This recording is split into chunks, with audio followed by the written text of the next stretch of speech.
You're probably exhausted from hearing that everything will work out when your life seems to have been falling apart for months, maybe years. You trusted the process when you lost important people. You trusted when opportunities slipped through your fingers.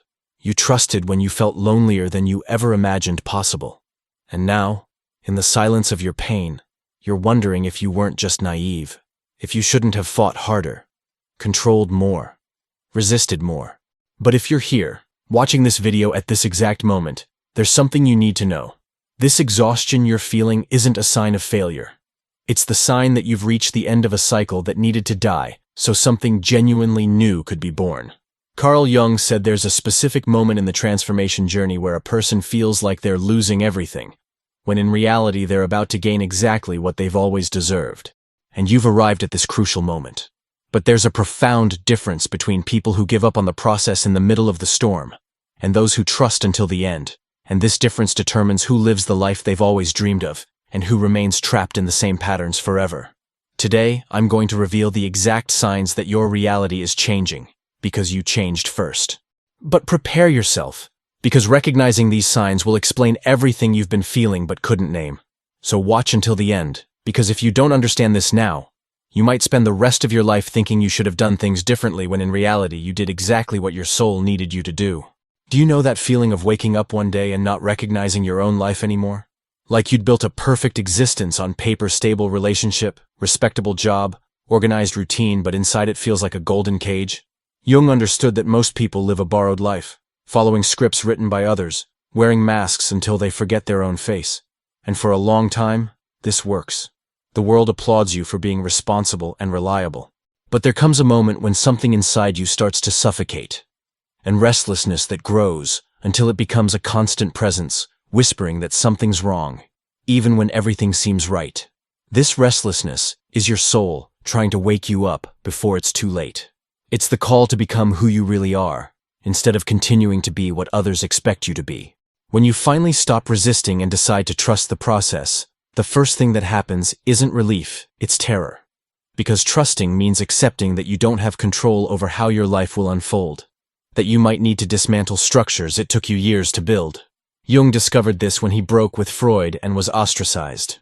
Instead of backing down, he dove into uncertainty and discovered that only when he stopped trying to control the process did the process begin to take care of him.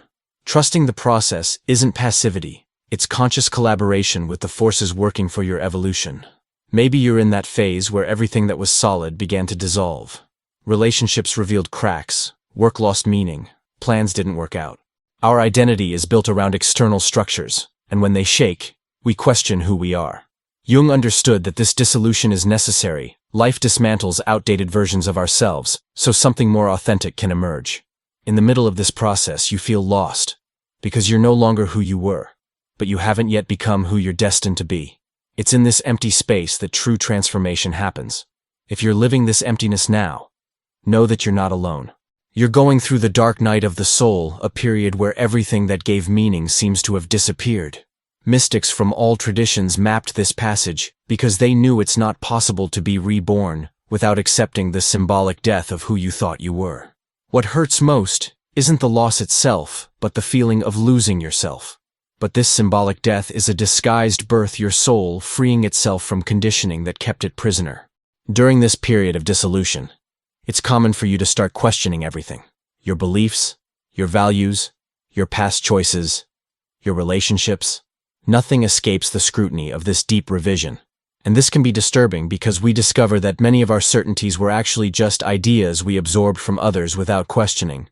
Jung called this the differentiation between what's truly ours and what was imposed on us by family, society, culture.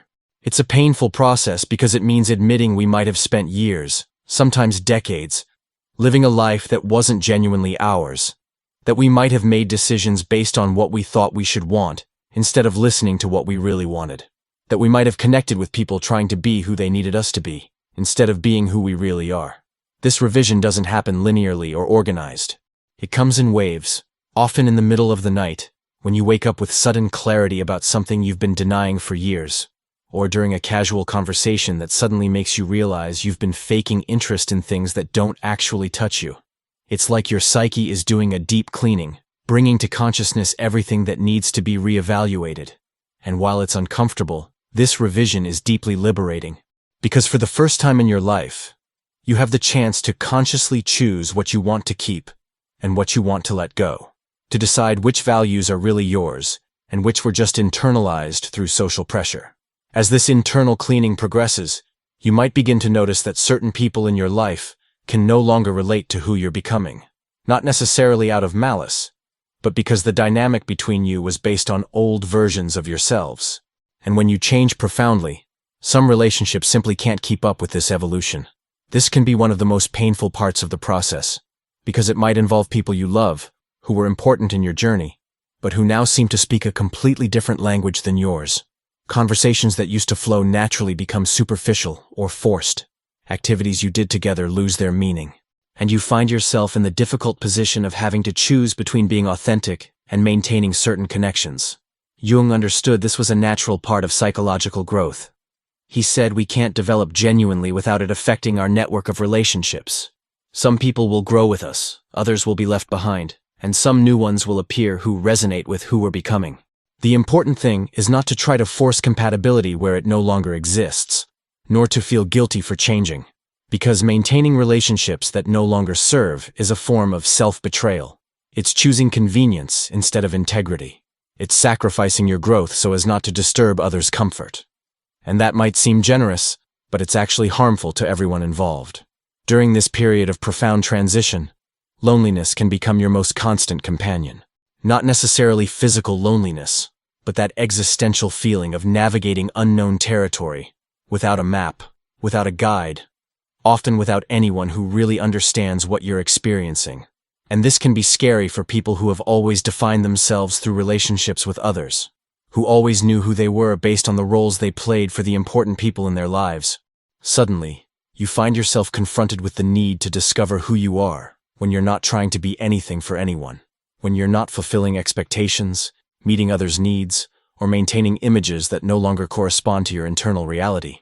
This loneliness, however uncomfortable it may be, is actually a gift, because it's in the silence of your own company that you can finally hear the voice of your soul. It's when you stop being influenced by others' opinions, needs, and projections that you can feel what's genuinely yours. Jung knew that periods of isolation are fundamental to the individuation process. He himself spent years in relative isolation during his confrontation with the unconscious. And it was in these periods of deep solitude that he made his most important discoveries about the nature of the human psyche. Loneliness forces you to become your own source of validation, comfort, and direction. And while that can be intimidating at first, it's also deeply liberating. As you get used to your own company, something interesting begins to happen. You develop a much sharper sensitivity to perceive what's true and what's false in your experience. You can distinguish between impulses that come from your authentic essence and those that are just conditioned reactions or attempts to please others. This internal discrimination is one of the most valuable skills you can develop, because it means you won't waste energy anymore in directions that aren't genuinely yours. You won't force yourself to like things that don't resonate with you just to fit in. You won't accept treatments or situations that violate your integrity, just to keep the peace. You begin to live from a much more solid internal center that isn't easily influenced by external pressures. Jung called this the development of the discrimination function, a psychological capacity that allows us to separate what's ours from what belongs to others, what's true from what's illusory, what nourishes from what drains. It's like you've developed an internal radar that instantly detects when something aligns with your essential nature, and when it's in conflict with it. This sensitivity manifests physically too. You might start feeling in your body when you're in environments that aren't healthy for you, when you're having conversations that lead nowhere, when you're making choices that contradict your inner truth. It's a form of bodily wisdom that develops when you stop ignoring the signals your organism has always sent. This process of refining internal perception can make you more selective about how you invest your energy. Things you used to do automatically now you question. Commitments you made out of habit, now you evaluate whether they really make sense. Relationships you maintained out of convenience or guilt, now you reconsider whether they still serve your mutual growth. This can make you appear more difficult or demanding to people who are used to earlier versions of you that were more accommodating. But in reality, you're not being difficult. You're being honest. You're honoring the internal work you've done, and refusing to waste it by returning to old patterns that no longer fit who you've become. Jung understood that as we evolve psychologically, our tolerance for situations that contradict our essence naturally decreases, not because we become more intolerant toward others, but because we become less willing to betray ourselves. And this change can be disconcerting for people around you who benefited from your previous tendency to adapt to their desires, even when it cost you energy or integrity. But this selectivity is actually a sign of psychological health. It means you've developed clear internal boundaries and the courage to honor them, that you value your energy and well-being enough to consciously protect them, that you've understood that taking care of yourself isn't selfishness, but responsibility. As this process of energetic selectivity deepens, you might begin to experience what many describe as a hunger for real substance. Superficial entertainment that used to distract you efficiently now seems empty. Conversations about trivialities begin to drain your energy quickly. Activities that only serve to fill time begin to seem like a waste of your limited existence. This isn't snobbery or spiritual superiority. It's your soul recognizing that you've developed the capacity to nourish yourself with richer and deeper experiences. Jung observed that this phenomenon is natural in the process of psychological maturation. As our consciousness expands and our perceptual capacity refines, we naturally gravitate toward experiences that have more density, meaning, and transformative potential. It's like you've spent years feeding yourself processed food and suddenly discovered what fresh and nutritious food tastes like. Once you taste the difference, it becomes hard to go back to what has no real substance. This hunger for substance manifests in all areas of life. You might feel desire for books that truly challenge you intellectually instead of just entertaining you, for movies that explore deep existential questions instead of just offering temporary escapism, for conversations that touch what really matters instead of just filling social silence, for relationships based on mutual recognition and shared growth instead of just superficial compatibility. This growing desire for real substance can initially create more loneliness because you discover that not all people around you are interested in or prepared for this level of depth. Many people are comfortable living on the surface, and there's nothing wrong with that. Each person is in their own timing of development. But this might mean you'll have less company while you seek and cultivate more meaningful connections. And this is where trust in the process becomes even more crucial. Because you need to trust that by honoring this hunger for substance, by refusing to settle for less than what your soul genuinely desires, you're creating space for experiences more aligned with your evolution to enter your life. Jung understood that when we stop settling for cheap substitutes for what we really want, we open a channel for life to offer us the authentic version. But this requires patience and faith. Because there's usually a transition period where the old no longer satisfies, but the new hasn't appeared completely yet. It's like being in the space between one trapeze and another during a circus act. For a moment, you're in the air, holding on to nothing, trusting that the next bar will appear at the right time for you to reach it. And that moment in the air, however scary it may be, is where true transformation happens. After going through these intense phases of dissolution, questioning, and refinement, something subtle but profound begins to change in your relationship with uncertainty.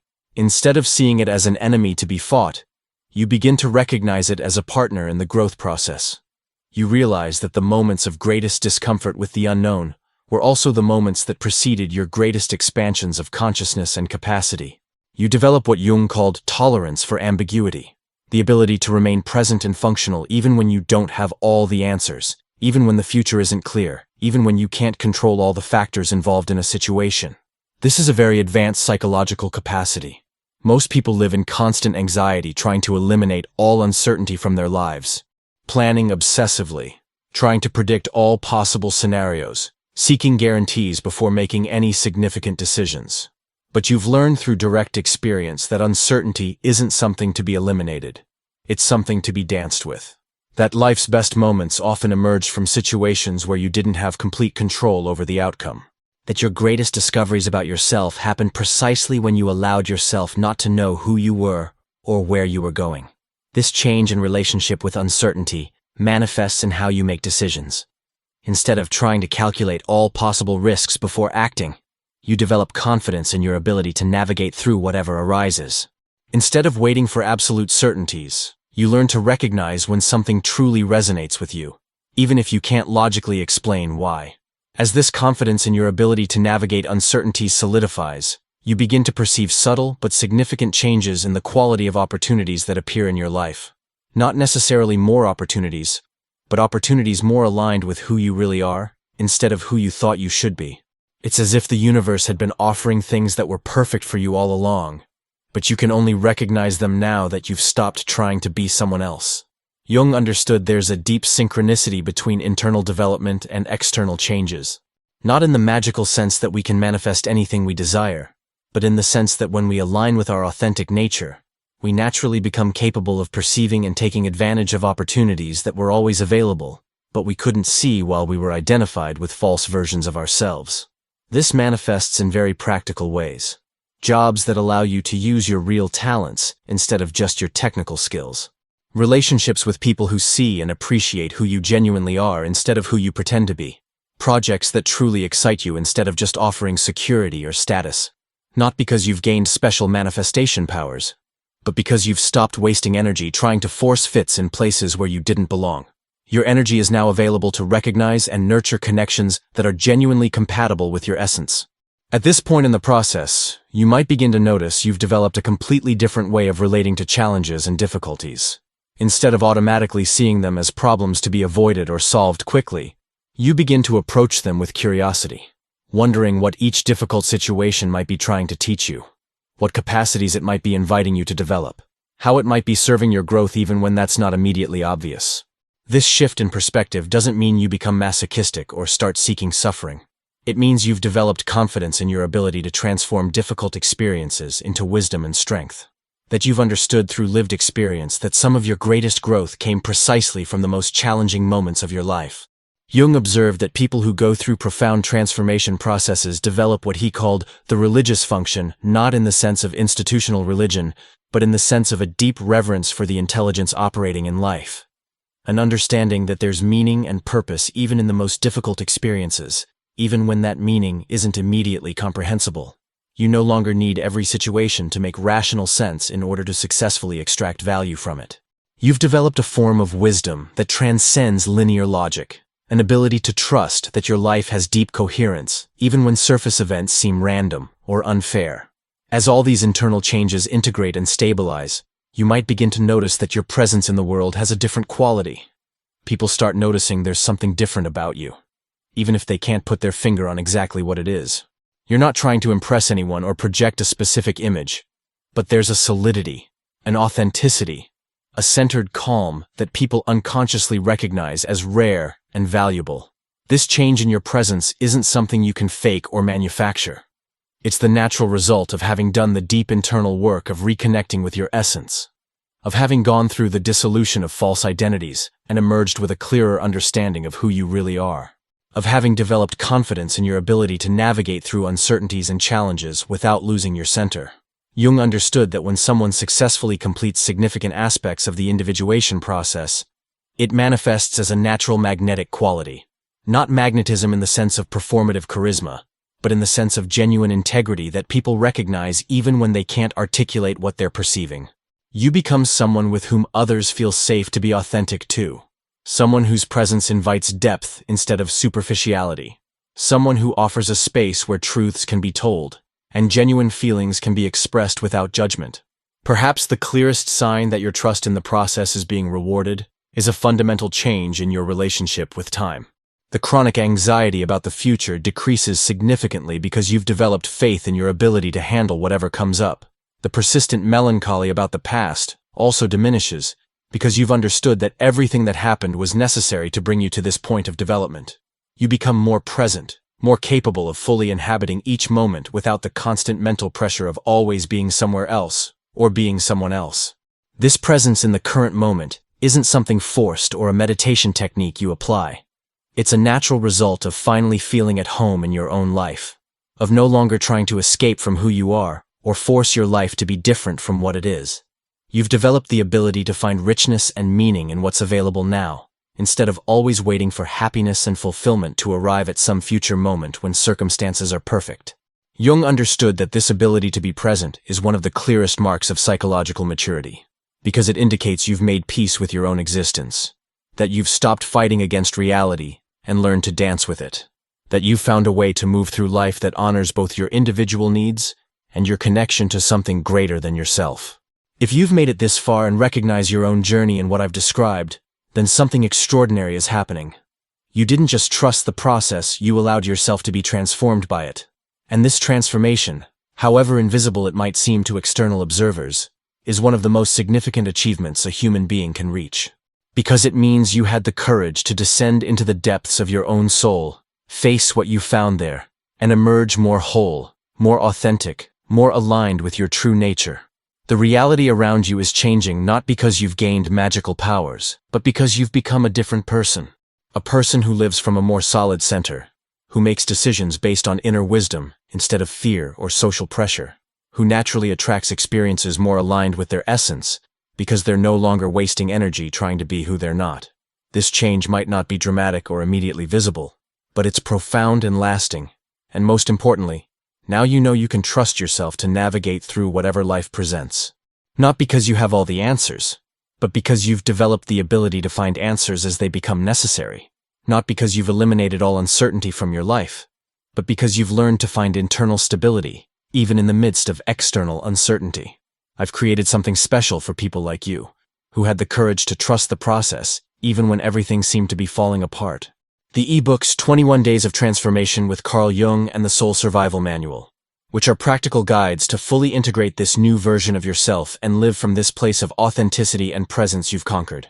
These are specific techniques to consolidate the internal changes you've gone through, exercises to continue deepening your connection with your essence, and insights to navigate the unique challenges that emerge when you live more authentically in a world that doesn't always value authenticity. If you want to fully honor the internal work you've done and accelerate this transformation process even more, the link is in the first pinned comment of the video. And now, I want to know who truly understood that this pain you felt wasn't in vain. Write in the comments, "I trust the process," because that shows me you recognize the sacred value of the process you've been through. Remember, you didn't trust the process out of naivety. You trusted because your soul knew it was the only way to free you from a life that had become too small. And now, your entire reality is reorganizing itself to reflect the truth of who you've become. Thank you for having that courage. See you in the next video.